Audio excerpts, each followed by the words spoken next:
Alright guys, so I'm pretty excited for this video. This is going to be explaining Blue Marvel from Marvel Comics, one of the more obscure powerhouses in Marvel, and I think he's a great character, definitely deserves to be given a bigger platform in the comics. I would even like to see, honestly, a movie about Blue Marvel would be really cool, but anyways, this is going to be unique compared to most content creators' versions of this style of video because I'm not just going over his lore. I'm going to be power scaling as I go as well. So if there's something crucial I feel like should be power scaled, I'll power scale it at that moment or give you guys context to the power. So anyways, without further ado, we're going to get into Blue Marvel. Make sure to hit the like button for me. Like this video, go ahead, because I put a lot of time into this. Had to go back, reread all his stuff. By the way, I'm not covering Ultimates Blue Marvel comics. If I do, it'll be a part 2. Anyway, so first off, we kind of get shown in the introduction of Blue Marvel. It's not even introducing him yet. It's actually showing an Avengers level threat. Tearing up New York, making a fuss in New York. Now, this is impressive because one of the notable members on this Avengers team, since it's not a typical team, is Sentry, who people either extremely wank or downplay. But regardless, none of the Avengers could do anything, and this villain, who later goes on to reveal his name's Anti-Man, actually implies that Blue Marvel by himself scales above that entire Avengers roster, including Sentries and Ares. But Ares is the biggest jobber in Marvel Comics, so not sure how much of a compliment that is. Now, during this fight, what is notable for power scaling references is Sentry remarks that he has never seen such power before. And we've seen Sentry go up against Molecule Man, allegedly Galactus, Thor, all of these powerhouses. And he said he's never felt this kind of power. Very impressive. By the way, Blue Marvel run, I want to say, was 2013. Shout out to the Marvel Unlimited app. By the way, not a sponsored video, but very helpful keeping track of comics. And it helped me keep track of my Blue Marvel stuff. But yeah, I'm pretty sure it took place off that. So because of Sentry's statement, we can actually power scale off that. Now, next part we're going to talk about, Blue Marvel actually faced Anti-Man, this same one boloing the Avengers, in the 1960s before, and he was by himself. And this battle is crazy. And we also saw that Blue Marvel was unfazed by a punch from Anti-Man. Literally similar punches hurt Sentry and Ares and threatened to take him out of the fight. We see in the flashback to their battle that Blue Marvel can grapple with Anti-Man and even stagger him with his physical blows. Next, we see Blue Marvel confirm in this battle that he has indeed been holding back this entire time. So he was hurting Anti-Man while suppressing himself. This means like normal suppressed Blue Marvel still scales about above that entire Avengers team. Blue Marvel then overpowered Anti-Man in a final clash, but the reason this was dreadful was because it actually revealed the identity of Blue Marvel. So what happens was he takes out Anti-Man, the world celebrates, but during the celebration, we realize that Blue Marvel's mask was destroyed in the fight, revealing he's a black guy.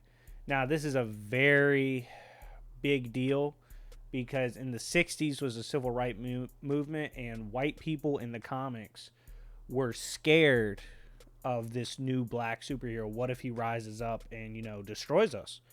And while it's a little illogical, obviously he's on the side of right, it still was a big deal. And then you had the black community actually ridiculing Blue Marvel because he wouldn't leave in Uprising. So this man had haters everywhere. Blue Marvel had almost no friends. Hashtag his life sucked. It is then revealed as, the government reviews this case and what to do about it. It's revealed that Adam Brashear, aka Blue Marvel, is quite intelligent, has multiple degrees, and was a decorated war hero. So even prior to being a superhero, he was a really incredible person. We then see Kennedy call Blue Marvel into his office, and we see that the president understands the point of those who dissent against Blue Marvel, but he finds the fact that they do reprehensible. So Kennedy actually was very against having to do this to Blue Marvel. The issue then ends with President Kennedy awarding Blue Marvel the Presidential Medal of Freedom and asks him to retire as Blue Marvel. But we'll find out this retirement supposedly was a little more tricky than you would imagine. Now, moving on, next issues. Iron Man, at this point, after the scuffle with Anti-Man, because Anti-Man left after his fight, but Iron Man has taken it upon himself to find all the info he can on Anti-Man. It is also confirmed in this scan that Anti-Man was above Sentry in their fight. Iron Man, by the way, sorry if you hear me sniffling, dude. Allergies are kicking my ass. Anyways, Iron Man stated that Anti-Man would kill the Avengers team if there was a round 2. When the name Blue Marvel comes up, it is revealed that the official rumors are that Blue Marvel died in action back in the day. Next up, Iron Man and his crew discover Anti-Man uses antimatter as fuel. Gee, I wonder if they could have just looked at his name. But anyways, this shouldn't even be possible in their realm because obviously antimatter is not of the universe. Iron Man says they have to find a way to disrupt his source of power if they're even going to have a chance. Iron Man then, at the very least, confirms that Blue Marvel had a power source on par with Thor and Sentry, possibly above. But obviously, the evidence so far, at least narratively, points towards above. Iron Man then, because his curiosity is sparked due to this racist background story, visits an old Joint Chiefs member who said Blue Marvel slapped the hell out of Anti-Man in their clash. This further solidifies how crazy strong Blue Marvel was. In his prime, at least. The last time Blue Marvel had been spotted was when he had been dispatched to take out an alien whose power registered as beyond belief. The battle took place at the edge of the very solar system, and the old man claims the battle, their clashes, lit up the sky from Earth, which is absolutely insane. So the energy given off from his clash with this alien at the very edge of the solar system completely lit up our Earth sky. Just think about that. That's insane. And then we see Adam Brashear, currently, aka Blue Marvel, is a professor. We find out also in this issue that his wife is a S.H.I.E.L.D. agent because we see Iron Man visit his home after Iron Man realizes Blue Marvel didn't take an L to that damn alien. It is confirmed that Adam's wife was actually planted to be his wife from S.H.I.E.L.D. In her defense, because you might be like, oh, this girl, she's a hoe. But in her defense, she does claim that at a certain point she genuinely fell in love with him. And when she was planted, she was young, like just out of the academy. And she fit the profile and the country needed her. So she served. But she said she did fall in love, and I believe her. But Blue Marvel wasn't having that. His pimp hand was ready. But next we see Adam kind of listen to his wife and her justification on spying on him for S.H.I.E.L.D. Blue Marvel gets sick of the semantics in the debate and flies away to the moon to ponder his life. We then discover, I found this to be a bit weird, but it made the story a little more interesting, that Blue Marvel and Uatu, the Watcher, actually have a friendship. And this is confirmed because when the Watcher showed up, Blue Marvel wasn't surprised at all and just struck a conversation. Moving on, Blue Marvel and the Watcher flash back to their first meeting in which Uatu said Blue Marvel could easily split the moon. Obviously casual feat for him, but Danko, I believe, thinks this is his high end. Gross. Next, the Watcher actually talks to Blue Marvel about him using his power to bring peace among the races. He then brings up how he actually witnessed a civilization similar to Earth's destroy itself over racism. This is obviously a very ironic comic to read in 2020, and fitting. But Blue Marvel, it's not a SJW story. It's actually really well put together, which I appreciate. A lot of people get mad at Marvel when they go SJW, but I don't feel Blue Marvel's SJW. I actually enjoyed the story, just in case people immediately label it. As Blue Marvel, sorry for the rant, but as Blue Marvel and Uatu talk about the race relations issue, an alien army appears. Watcher remarks that he believes they could easily bop Earth. Blue Marvel races to stop them. We then see Blue Marvel ended up completely annihilating the invading alien army. Bare minimum, he washed multiple planetary vessels because the Watcher was referring to like one or two of them pulling up and destroying the Earth. Next, Blue Marvel resigns to being a hero and promises that he will no longer take L's from here on out. Marvel takes off, and we see that Anti-Man is actually back. That's when Iron Man and Blue Marvel finally meet. Next issue. Iron Man immediately goes into an SJW type apology to Blue Marvel, basically white privilege, all that stuff. Marvel tells him to shut up and that he doesn't care for all that, and he just wants to know what's needed. Also, in this same exchange, it's kind of interesting, but implications are made by Reed Richards and the narrative that Blue Marvel might be smarter than Iron Man. We then see that Blue Marvel was created with a typical laboratory experiment gone wrong. You know the vibes, comic books. We then find out that antimatter messed with his friend's brain, who would go on to become Anti-Man, and that it made Anti-Man want to make the Earth his version of a utopia. It's also implied Anti-Man, because of the fusion, is possibly immortal. We see Blue Marvel return to his underwater lab, and upon doing so, he meets Namor, who apparently they know each other. So we see that they used to hang out and actually had like a friendship. Namor remarks that a regular hit from Blue Marvel scaled at least to the best hits he took from Hulk and Thor, which is crazy. Blue Marvel speaks with Namor for a little bit. Basically, Namor was against him going underground back in the day, but it is what it is. But yeah, he finishes talking to him, then he leaves. He is then caught off guard by Anti-Man upon departure. Anti-Man confirmed that he negged death the first time he fought Blue Marvel. It is obvious that Anti-Man still hasn't registered that racism has significantly improved since the 60s. He's going on a rant, and Marvel's like, dude, times aren't the same. Again, Blue Marvel tanks a hit from him as he rages. Anti-Man can't be convinced to settle down when confronted by Blue Marvel. He then implies he is stronger than his prior form, and that's when it looks like he KOs Blue Marvel.